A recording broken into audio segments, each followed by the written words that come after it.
Momen memperingati 10 Muharram 1447 Hijriah serta wujud kepedulian sosial, Polda Sumsel bersama awak media nunjuk santunan pada 150 anak yatim di Kota Palembang.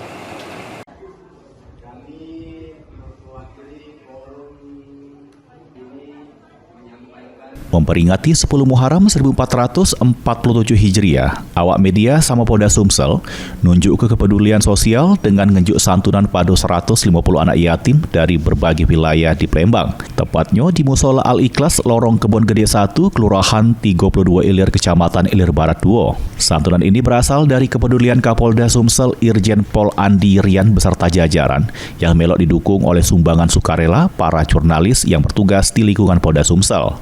Ketua RW 06 Kelurahan 32 Ilir, Yanto Saibi nyampe ke apresiasi serta rasa terima kasih atas kepedulian yang ditunjuk oleh Polda Sumsel bersama insan pers. Terima kasih sekali sehingga adanya program ini bisa membantu anak-anak yatim yang ada di sekitar sini membuat mereka bahagia, ingin merasakan kebahagiaan. Semoga jurnalis setiap meliput acara semoga sehat selalu, panjang umur dan diberkahi oleh Allah Subhanahu wa taala. Sementara itu perwakilan wartawan yang melok jero kegiatan Pauzi ngatoke amun program ini tak cuma dilaksanakan di Sikok Titik, melainkan menjaga beberapa kawasan di Palembang.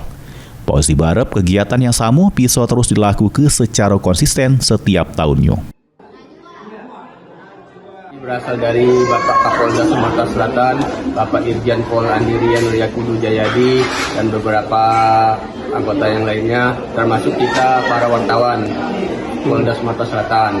Harapan kita dengan adanya santunan ini bisa memberikan manfaat pada anak-anak yatim di Kelurahan 32 Ilir, Sukabangun 2, dan 12 Ulu. Kedepannya kita berharap bisa lebih banyak lagi anak-anak yatim yang kita santuni. Mulyadi, PAL TV.